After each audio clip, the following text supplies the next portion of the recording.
تمہاری کتاب اور دی آخری ہے کہ ہو خاتم الانبیاء کملی والے، دو عالم تمہارا ہوا کملی والے کہ تم ہو حبیب خدا کملی والے۔ ایک چارٹ ہے اس جسم کا، اس کو وہ دینا جو اللہ اس کا رسول کہتا ہے۔ پھر دوسرا ہے جسم کے ساتھ روح کا، روح باقی رہتی ہے، جسم مٹی میں مل کے خاک ہو جاتا ہے، صفر ہو جاتا ہے۔ اس کی غذا دو چیزیں ہیں، وطور سینین وہذا البلد الامین، وطور سینین وہذا البلد الامین۔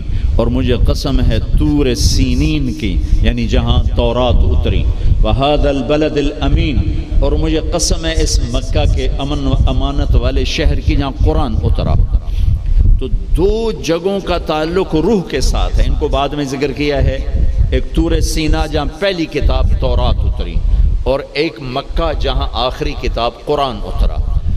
اب جیسے غذاؤں میں تو دو چیزیں ذکر کی ہیں، دونوں کی ضرورت ہے، پھل بھی کھاؤ، روٹی بھی کھاؤ، چاول بھی، ہر شے کھاؤ، اگر کوئی مرض نہیں ہر شے کھاؤ، لیکن احتیاط سے کھاؤ، پیٹ بھر کے نہ کھاؤ، کہ میرے نبی کو انتہائی ناپسند تھا یہ۔ ساری زندگی آپ نے ایک وقت کھانا کھایا، دو وقت کبھی نہیں کھایا، اگلے وقت میں تھا بھی تو آپ چھوڑ دیتے تھے، نہیں کھاتے تھے، اور پیٹ بھر کے کبھی نہیں کھایا ہے۔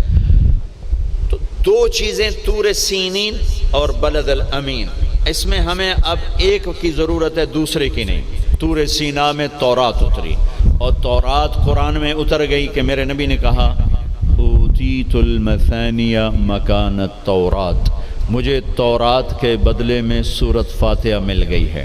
تو تورات آ گئی قرآن میں، والمائدۃ مکان الانجیل، اور انجیل کے بدلے میں سورہ مائدہ مل گئی ہے، والحوامیم مکان الزبور، اور زبور کے بدلے میں حامیم مل گئی ہیں، وفضلت بالمفصلات، اور باقی قرآن کے ذریعے سے مجھے عزت ملی ہے۔ دوسری چیز جس کی یہ ڈاکٹرز کو، لیڈی ڈاکٹرز کو، ایک تاجر کو، ایک صنعت کار کو، ایک افسر کو ضرورت ہے، وہ قرآن ہے جو ہمارے روح کی غذا ہے۔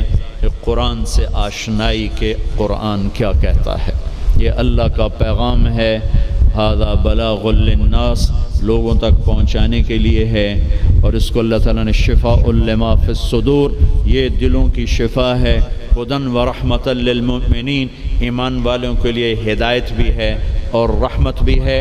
ان ھذا القرآن یہدی للتی ہی اقوم، یہ سیدھا راستہ بھی بتاتا ہے۔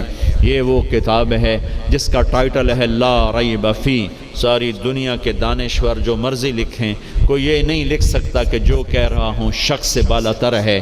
میرے رب کا فرمان ہے کہ جو کچھ اتارا جا رہا ہے، کہا جا رہا ہے، یہ شک و شبہ سے بالا تر ہے۔ دوسری چیز اس کی ڈاکٹر کو بھی ضرورت ہے، اور تاجر کو بھی ضرورت ہے، عالم کو بھی ضرورت ہے، بچیوں کو ضرورت ہے، آپ کو ضرورت ہے، ایک میاں بیوی کو ضرورت ہے، وہ قرآن ہے۔ قرآن زندگی گزارنے کا طریقہ بتاتا ہے، اللہ سے کیسے جڑنا ہے یہ طریقہ بتاتا ہے، اللہ کے بندوں سے کیسے جڑنا ہے یہ طریقہ بتاتا ہے۔ اللہ سے جڑنے کا ذریعہ ہے کبیرہ گناہوں سے بچنا، اتق المحارم تکن اعبد الناس، کبیرہ گناہوں سے بچو، اللہ کے عبادت گزار بن جاؤ گے۔ اللہ سے جڑنے کا ذریعہ ہے اس کی بندگی اور اطاعت، اور اس کے فرائض کا ادا کرنا۔ اس کے فرائض میں نماز سر فہرست ہے، 700 دفعہ قرآن میں نماز کا ذکر آیا ہے، اور 10 دفعہ اقیموا الصلاۃ وآتوا الزکاۃ، اقیموا الصلاۃ وآتوا الزکاۃ، اقیموا الصلاۃ وآتوا الزکاۃ، 10 دفعہ اللہ نے کہا نماز پڑھو زکوٰۃ دو، نماز پڑھو زکوٰۃ دو۔ عبادات میں مردوں عورتوں کے لیے نماز سب سے اعلیٰ درجے کی چیز ہے۔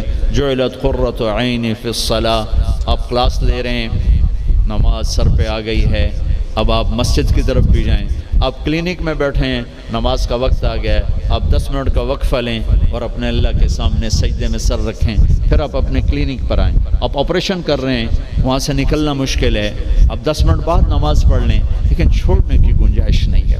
گھر میں بچوں کے ساتھ خاتون مشغول ہے، اللہ کا بلاوا آ گیا، اب اللہ کے سامنے کھڑے ہو جائیں، کہ اللہ تعالیٰ نے آپ کو بلایا ہے، اور یہ سر زمین پہ رکھنا میری آپ کی سب سے بڑی معراج اور عزت اور عظمت اور کامیابی ہے۔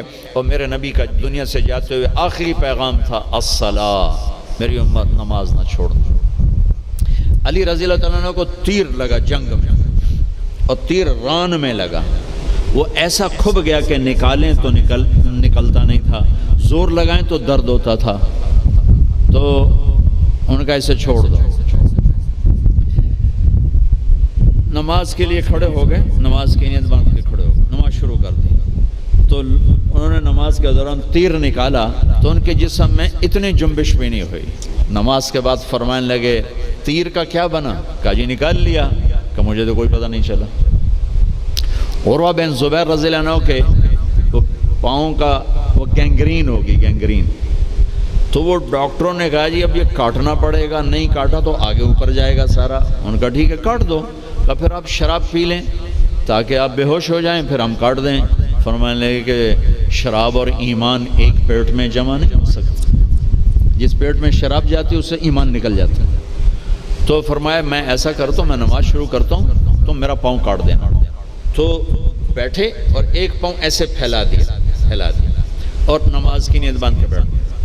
تو انہوں نے نماز کے دوران ان کا پاؤں کاٹا، اس کی پٹی کی، اور ان کا جسم اتنا بھی نہیں ہلا، اتنا۔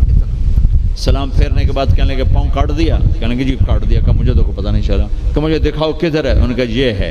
تو اپنے پاؤں کو پکڑا اور یوں، اے اللہ تو گواہ ہے میرا یہ پاؤں کبھی تیری نافرمانی میں ایک دفعہ بھی نہیں اٹھا، ایک قدم بھی اس پاؤں سے میں تیری نافرمانی میں نہیں چلا۔ رابعہ بصری رحمۃ اللہ علیہا اپنے خامن سے فرماتی رات کو غسل کر کے کپڑے پہن کے خوشبو لگا کے کہ آپ کو میری ضرورت ہے؟ اگر وہ کہتے نہیں تو پھر کہتی مجھے اجازت ہے میں اپنے اللہ سے بات کر لوں؟ کہنے لگے ہاں اجازت ہے۔ پھر ساری رات سجدے میں گزر جاتی تھی اور نفلوں میں گزر جاتی تھی اور رونے دھونے میں گزر جاتی تھی۔ جوانی میں فوت ہو گئی، 40 سال کی عمر میں۔ جب ان کا انتقال ہوا تو ایک خادمہ ساتھ تھی، اس سے فرمانے لگی دیکھو میں جب مر جاؤں نا تو مجھے راتوں رات دفن کرنا ہے، اور جس کرتے میں میں تہجد پڑھتی تھی وہ مجھے کفن دینا ہے، اور کسی کو بتانا نہیں۔ تو اگلے دن وہ خواب میں ملی اسی خادمہ کو۔ ان کا ماں جی آپ کے ساتھ کیا ہوا؟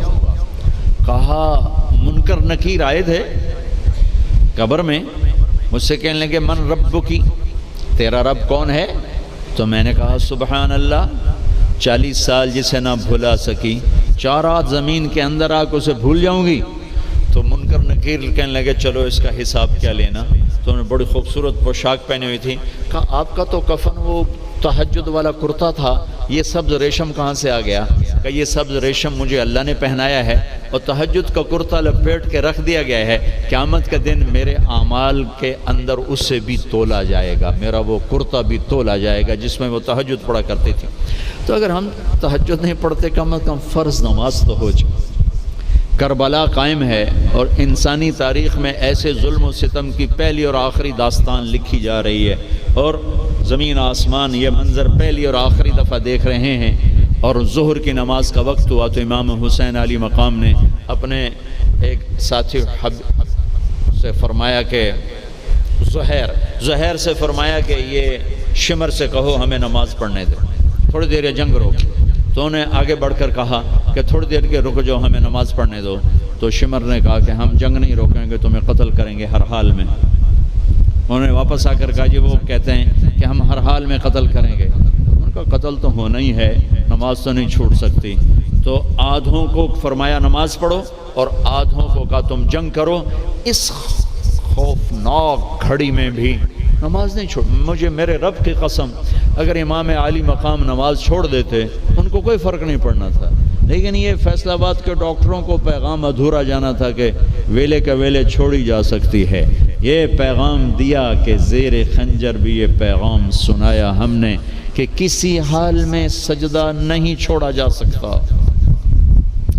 میرے عزیزو بڑے درد سے کہتا ہوں ہمارے 10% سے زیادہ نمازی نہیں ہیں، 90% مسلمان نماز چھوڑ چکے۔ اور جب آدمی سجدے میں سر رکھتا ہے تو اللہ کی قسم تحت الثری تک زمین ٹھنڈی ہو جاتی اور زمین کے دوسرے ٹکڑوں پر فخر کرتے کہ دیکھو میرے اوپر سبحان رب اعلیٰ کے نغمے گائے گئے ہیں اور میرے اوپر اللہ کو یاد کرنے والے کا ماتھا آ کے ٹکا ہے۔